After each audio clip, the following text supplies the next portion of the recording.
Hello friends, welcome to my channel new study classes. दोस्तों, इस video में हम मध्य प्रदेश की जनजातियों के बारे में पढ़ेंगे। देखिए, हम पहले नंबर पढ़ेंगे बैगा जनजाति के बारे में, फिर भूमिया जनजाति, भूरिया जनजाति, भील जनजाति, गौंड जनजाति, कोरकू जनजाति। इन सभी जनजातियों के बारे में पढ़ेंगे क्योंकि यह हमारे मध्य प्रदेश में बहुत ही महत्वपूर्ण है। देखिए, जनजातियों की विशेषता क्या होती है। इनकी सबसे पहली विशेषता यह होती है कि ये सर्वाधिक कार्यकुशल होती हैं और अपने कार्य के लिए आत्मनिर्भर होती हैं। यह बहुत ही पिछड़ी हुई होती हैं जनजातियाँ। इस कारण से इनका जो कार्य है वह प्रकृति का दोहन करना होता है। वहाँ के वनों की लकड़ियाँ काटते हैं और पूरी तरह से प्रकृति पर ही निर्भर रहते हैं। प्रत्येक जनजातियों की एक उनकी खुद की अलग से बोली होती है और जिसका कोई ऐसा लिखित व्याकरण नहीं होता है कि हम उनकी बोली सीख सकें, या फिर जैसे हमारा काखा गागा होता है वैसे उनकी ऐसी कोई व्याकरण नहीं होता है। अनुच्छेद 366 का जो 25 है वह जनजातियों से संबंधित है और उसके अंतर्गत वो सभी जनजातियां आती हैं जो कि अनुच्छेद 342 में दी गई हैं। जनजातियों का अपना परंपरागत एक कानून होता है, जैसे कि वह हमारे कानून को नहीं मानती, उनका खुद का ही अलग कानून होता है और वह विकास करना भी नहीं चाहती, परिवर्तन करना भी नहीं चाहती हैं। वह उनकी अंधविश्वासों में, रीति रिवाजों में उसी में मस्त रहना चाहती। वह हमारे कानून को ना तो मानती है और ना ही मानना चाहती हैं। वर्ष 2011 की जनगणना के अनुसार हमारे मध्य प्रदेश में लगभग 1,53,16,000 से अधिक अनुसूचित जनजातियां हैं जो कि हमारे मध्य प्रदेश में निवास करती हैं, जिनकी यदि हम प्रतिशत देखें तो हमारे मध्य प्रदेश का लगभग 21% जो है वह अनुसूचित जनजातियां हैं। भारत की कुल जनसंख्या का यदि देखें तो केवल 8.6% ही है, लेकिन हम हमारे मध्य प्रदेश की जनसंख्या का देखें तो 21.1% जो है, 21.10% जो है वह हमारे मध्य प्रदेश की जनजाति यहाँ पर पाई जाती हैं। आइए एक एक करके हम इन्हें समझते हैं। पहले हम देखते हैं बैगा जनजाति के बारे में। तो बैगा जनजाति जो है इसकी संख्या हमारे मध्य प्रदेश में 4.15 लाख है, जो हमारे राज्य की, जो हमारे मध्य प्रदेश की जनसंख्या का केवल 2.71% ही है। ये मुंडा और कोल वर्ग की ही जनजातियां हैं। यह सतपुड़ा और बघेलखंड में पाई जाती हैं। मतलब यहाँ के जो रीजन है जैसे कि शहडोल, उमरिया, मंडला, डिंडोली, सीधी और सिंगरौली, इन सभी जिलों में यह बैगा जनजाति पाई जाती है। इनकी शारीरिक बनावट की विशेषताएं देखें तो इनका रंग काला होता है, त्वचा सूखी होती है, नाक चपटी होती है। इनका यदि पहनावा देखें तो पुरुष कमीज पहनते हैं और लंगोटी पहनते हैं और जो महिलाएं हैं वह धोती पहनती हैं। महिलाएं जो हैं वह आभूषण प्रिय और गोदना प्रिय होती हैं। इनके सुबह के भोजन को बासी, दोपहर के भोजन को पेज और शाम के भोजन को ब्यारी कहा जाता है। बैगाओं में 5 प्रकार होते हैं: मुकदमंद, दीवान, समरथ, कोटवार और दवात। यदि इनके प्रमुख देवता देखें तो इनके प्रमुख देवता हैं बूढ़ा देव, जो कि साज के वृक्ष पर निवास करते हैं। इसके बाद में यह ठाकुर देव की पूजा करते हैं और अपनी बीमारियों से रक्षा के लिए यह दूल्हा देव की भी पूजा करते हैं। और यह जो जाति है यह जादू टोने पर विश्वास करती है। विवाह देखें तो इनमें मंगनी विवाह, चढ़ विवाह, उठवा विवाह, चोर विवाह, पेठुल विवाह, लमसेना विवाह, उधरिया विवाह, ये इनके कुछ प्रमुख विवाह माने जाते हैं। अब हम देखते हैं अगली जनजाति जो है हमारी भूरिया जनजाति। यह गौंड जनजाति की ही एक शाखा है।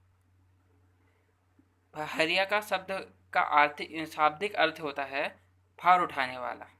मतलब ये जो जातियां हैं यह बोझा ढोने वाली होती हैं। छिंदवाड़ा जिले के तामिया तहसील में यह बहुत ज़्यादा प्रसिद्ध है, पाटलकोट में।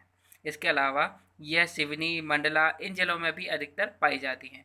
इनकी यदि हम शारीरिक बनावट की विशेषता देखें तो इन लोगों का जो कद है वह मध्यम होता है, रंग काला, आँखें छोटी, होंठ पतले और नाक इनकी चौड़ी होती है। इस तरह की इनकी कुछ शारीरिक बनावट होती है। अगले हम बात करते हैं भूमिया जनजाति की। तो भूमिया पड़ियार जो है ये इनकी प्रमुख उपजातियाँ होती हैं। इसमें भड़म, सेरम, सितम, करवा व सेला ये इनके प्रमुख नृत्य होते हैं। बूढ़ा देव, दूल्हा देव, नागदेव इनके प्रमुख देवता हो गए और वितरी पूजा, नवाखनी, जवारा, दिवाली, होली ये इनके प्रमुख त्यौहार हो गए। इसके बाद में हम बात करते हैं शाहरिया जनजाति। शाहरिया जनजाति का सबसे इम्पोर्टेंट जो फैक्ट है वह यह है कि यह हमारे मध्य प्रदेश की सबसे पिछड़ी जनजाति है, जो कि उत्तरी जिलों में जैसे कि भिंड, मुरैना, ग्वालियर, शिवपुरी, गुना, दतिया इन जिलों में पाई जाती है। यह कोलेरियन परिवार की जनजाति कही जाती है। देखिए, शहर का अर्थ होता है जंगल, तो ये जो है, ये जड़ी बूटी इकट्ठी करने के लिए जंगलों में भटकते रहते हैं, घूमते रहते हैं, इसलिए इन्हें सहारिया कहा जाता है। वर्ष 2011 की जनगणना के अनुसार सहरिया जनजाति हमारे मध्य प्रदेश में लगभग 6.14 लाख है, जो हमारे राज्य की अनुसूचित जनजातियों की संख्या का करीबन 4% ही है। 4% जो है वह है हमारे यहाँ की सहरिया जनजाति। इनकी वेशभूषा जो है वह थोड़ी सी राजस्थानी प्रकार की होती है। शहरिया की पारिवारिक इकाई कुटुंब कहलाती है, और इनके जो घर हैं वह मैदानों में, समतल मैदानों में एक लाइन में बने होते हैं, जिन्हें शहराना कहा जाता है। और इनके अंदर यदि देखा जाए तो खास तौर से कुपोषण की समस्या अधिक देखी जाती है। अब आते सबसे महत्वपूर्ण है, वह है हमारी भील जनजाति। भील जनजाति जो है यह हमारे मध्य प्रदेश की सबसे बड़ी जनजाति है। इसकी यदि हम जनसंख्या देखें तो यह लगभग 60 लाख जो है इसकी जनसंख्या है हमारे मध्य प्रदेश में।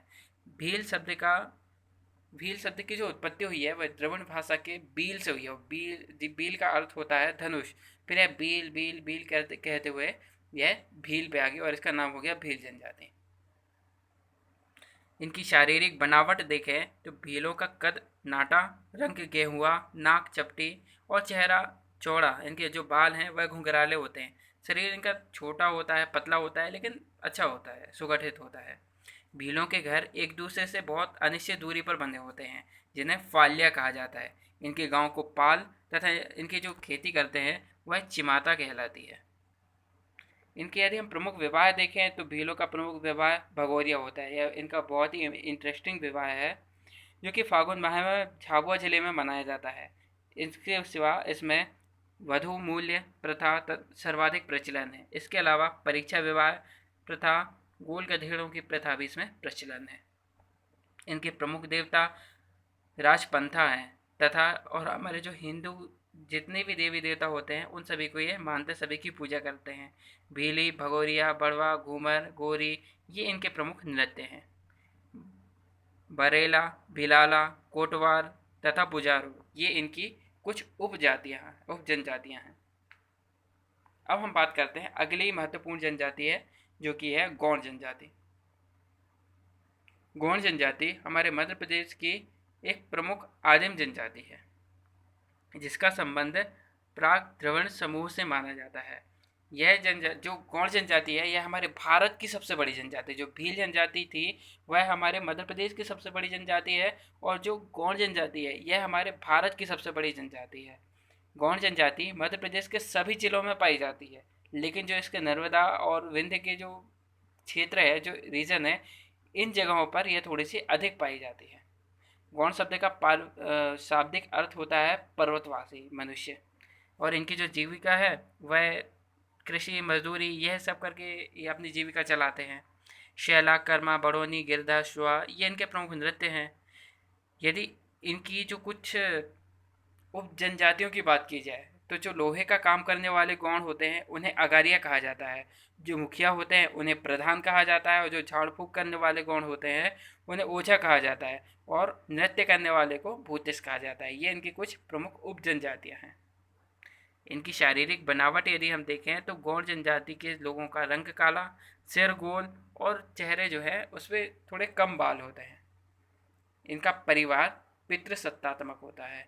स्त्रियां आभूषण प्रिय होती हैं और गुदना प्रथा भी उनके में चलती है।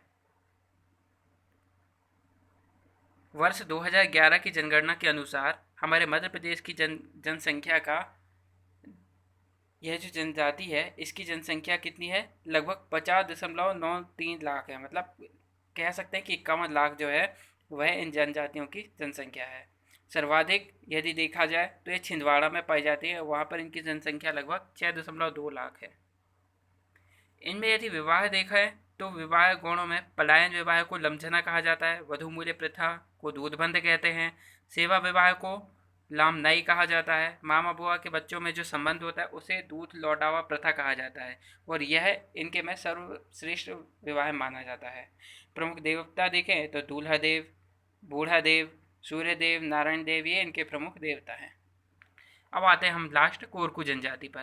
तो यह मुंडा व कोल इनकी ही एक समूह की एक जनजाति है।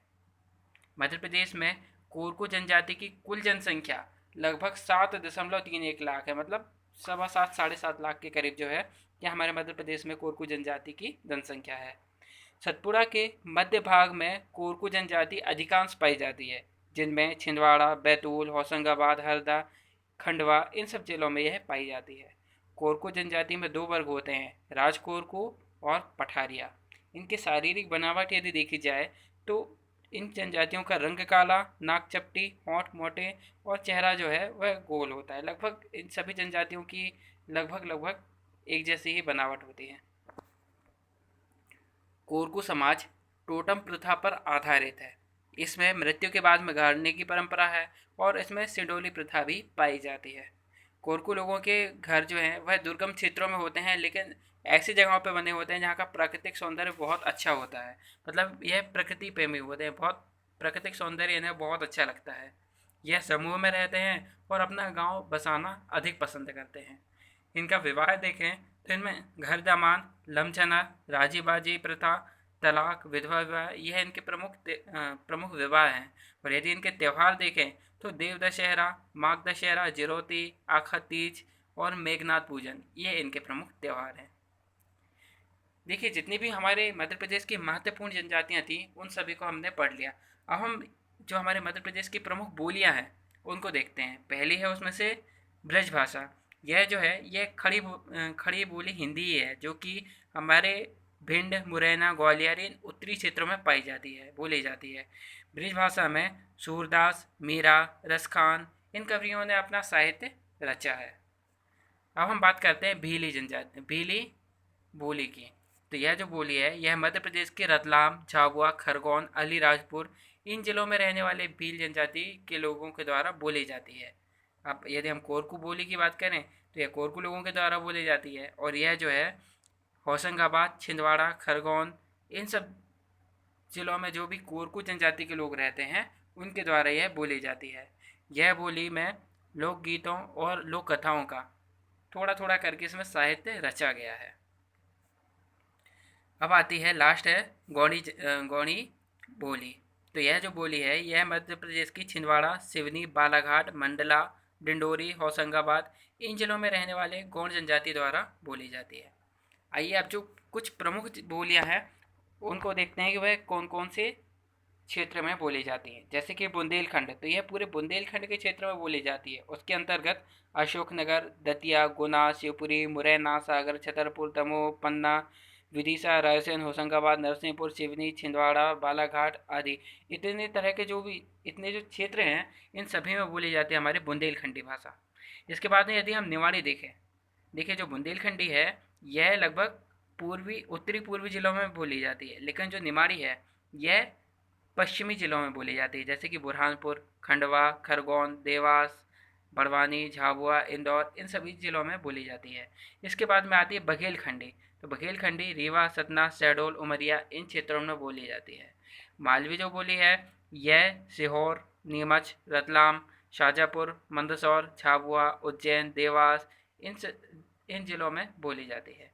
इसके बाद में यदि हम ब्रज भाषा की बात करें तो यह भिंड, मुरैना, ग्वालियर इनमें बोली जाती है। भीली, रतलाम, धार, झाबुआ, खरगोन, अलीराजपुर इनमें बोली जाती है। जो गौड़ी बोली है यह बैतूल, छिंदवाड़ा, सिवनी, बालाघाट, मंडला, होशंगाबाद इन क्षेत्रों में बोली जाती है। और जो कोरकू बोली है यह बैतूल, होशंगाबाद, छिंदवाड़ा, खरगोन इन सभी क्षेत्रों में बोली जाती है। तो देखिए दोस्तों, इसमें हमने जो हमारे मध्य प्रदेश की प्रमुख जनजातियां हैं उनको पढ़ा, और जो हमारे मध्य प्रदेश की प्रमुख बोलियां हैं उनको पढ़ा कि वह कौन कौन से रीजन में कौन कौन से क्षेत्र में बोली जाती हैं। तो जो हमारे एग्ज़ाम के पॉइंट ऑफ व्यू से बहुत ही ज़्यादा इंपॉर्टेंट फैक्ट थे उन्हें हमने पढ़ लिया है। तो आई होप आपको यह हमारा लेक्चर पसंद आया होगा। यदि पसंद आया है तो हमारे वीडियो को लाइक कीजिए, हमारे चैनल को सब्सक्राइब कीजिए और उन सभी मित्रों के साथ में शेयर कीजिए जिन्हें इसकी आवश्यकता है। धन्यवाद।